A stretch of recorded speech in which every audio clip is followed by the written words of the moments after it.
Today on Trail Tracker, we'll be negotiating lots of fallen trees, riding up some steps, and getting very rooty.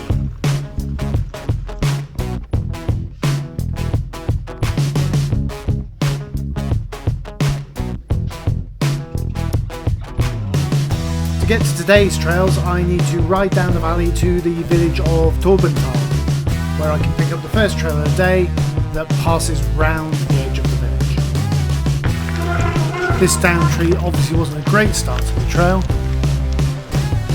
but I much prefer it to heading straight through the village.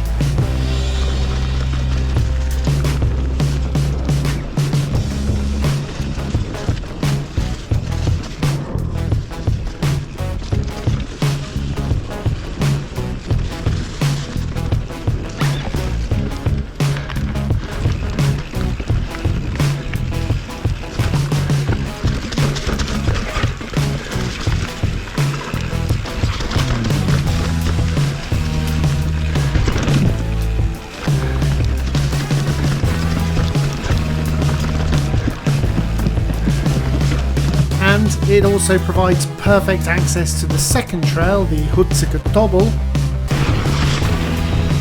or at least it does when there isn't a tree blocking the entrance on both sides of the stream. Normally, this is a pleasant, gentle pedal up next to a really pretty little stream that has a small step climb challenge in the middle. But today, it seemed much more like an obstacle course.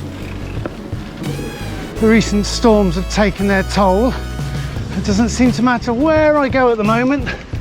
There's a tree down somewhere.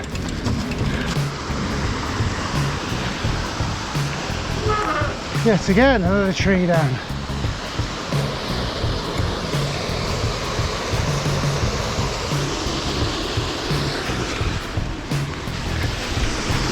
Oh.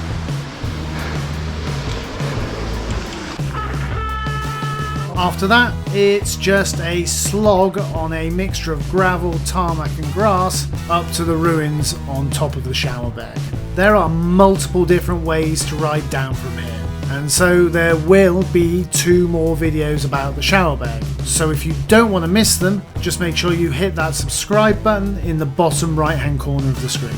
This was the first time I'd ever seen it possible to ride from the ruins at the top of the hill. Normally there's a fence blocking the path, but today there was nothing.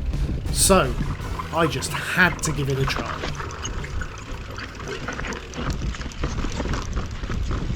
After you enter the woods, you need to watch out for the trail entrance, which is on the left.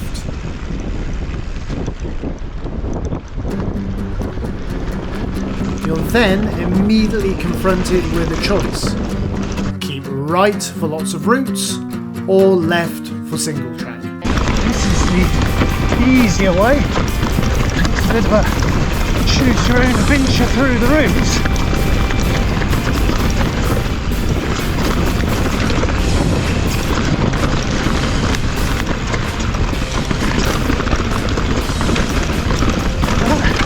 If you like roots, it's a good one. I really like both of these options, but I do think the routes are a little bit easier. As long as you keep looking well ahead, you can actually carry some really good speed through. Okay, climb back up the fire road to the top of this last section of trail, and this time we're going to keep left and do the more difficult option. The single track is pretty flowy and also has some really good corners and a nice little steep section. Here's where we keep left and we'll find the single track.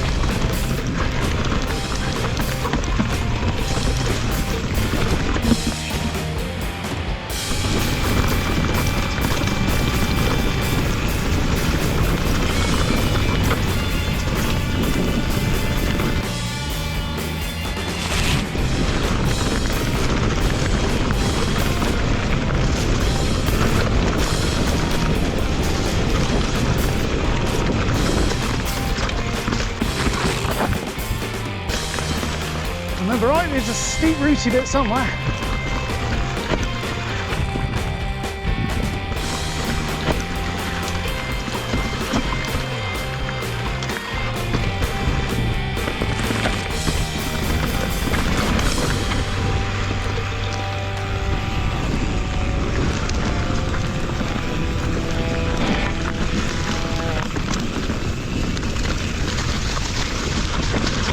Oh, that's really muddy.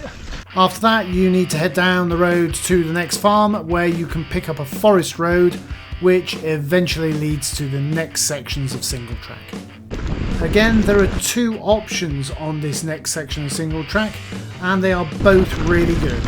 So I would definitely recommend doing the extra climb to ride them both. The shorter left option starts off quite mildly but has some great steeper corners towards the end.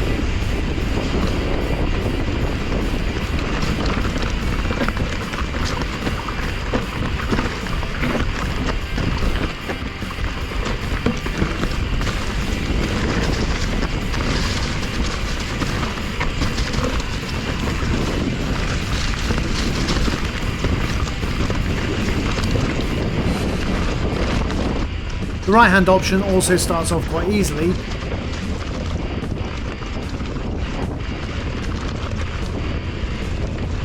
but the second half is another great route section.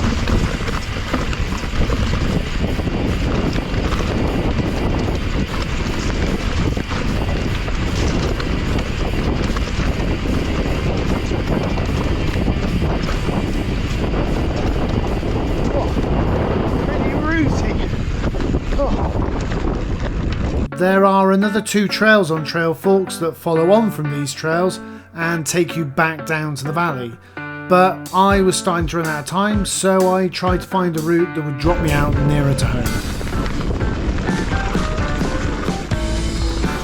This initially looked like a really good plan.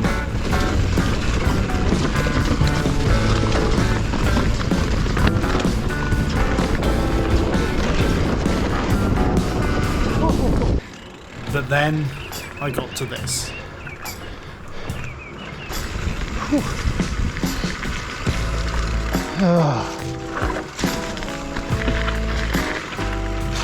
This is not where I meant to go. I searched for another single track option to take me down to the valley, but time was starting to run out, so I ended up following the signs to somewhere I know. If anybody out there knows of a good way down from here other than taking the trails on Trail Forks, I would love to hear about it in the comments.